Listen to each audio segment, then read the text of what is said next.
Today, every 7 seconds, ready? Somebody turns 50. Every 7 seconds. That's 125,000 people a day. That's the whole population of Central Oregon. Imagine all of us being 50, no kids, no schools. Can you imagine that?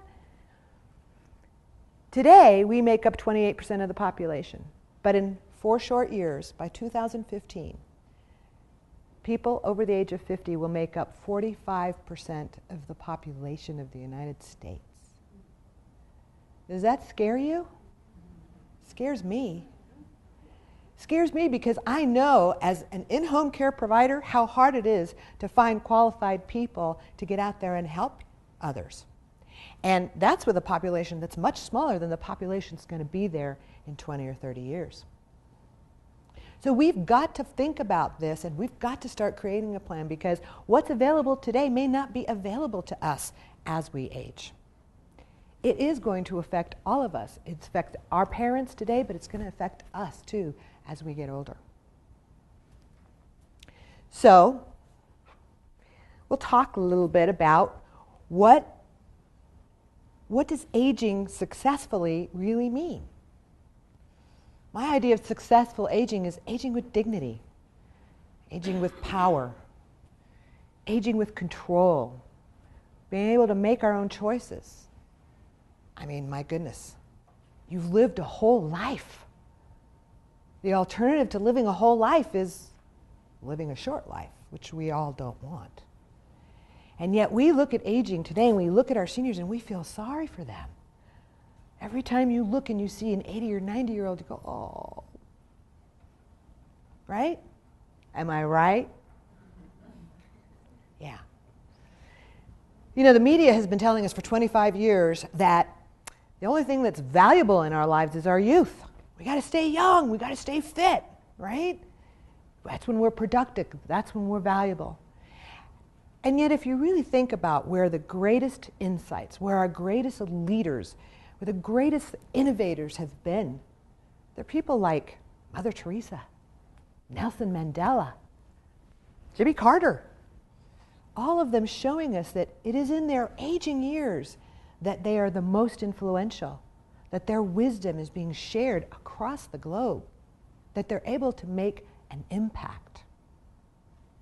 But still, we want those Botox shots, we want those anti-aging creams, we exercise every day, we take supplements, we eat the right foods.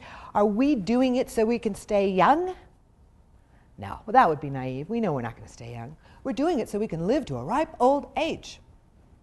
And yet we look at it and go, oh, no, please, don't let that happen to me. Right? So how do we change that? How do we go back to the way it used to be? Does anybody here remember their grandparents and what it was like?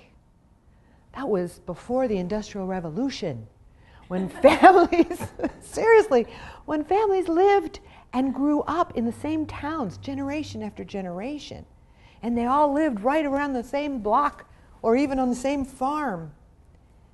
It uprooted families because companies left the states and took half the family with them. And seniors who lived in their homes with their children and their grandchildren, who aged naturally in place, doing what they could do, where the emphasis was on what they could do, not on what they couldn't do. So they couldn't get out and farm anymore. But they could watch the babe as she sleeps so Dad could go out and farm. That all changed. And instead, seniors got left in one town, families got sent over here and over there. And over time, seniors came together and said, well, what are we going to do? The ARP in the state of Oregon said, there's got to be something besides nursing homes. And they started the foster care system. We should be pretty proud of that, because now it's all over the United States. But what they did is they kind of created their own communities. They created retirement communities. They created foster care. They created assisted living facilities, which are all great, except they inadvertently segregated themselves from us. We no longer live multi-generationally. Our children don't really know what it's like to be with an old person. I know, when my grandmother was 83 and in that daycare center with those 3-year-olds, oh my gosh, they could totally meet, right? Because they were moving at the same speed.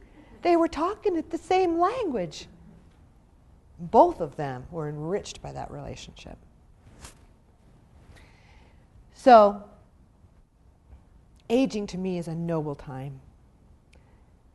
It's the extension. You've made it to the top. You've lived a whole life. You've lived trials and tribulations. You've accomplished things. You've mastered your dreams. You have made it. Wow.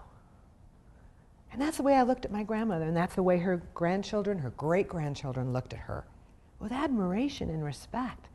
Wow, so you can't do it anymore. So what? Tell us what it was like when you did.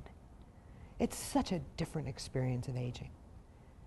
It isn't something to be afraid of, especially when the alternative is to not age at all.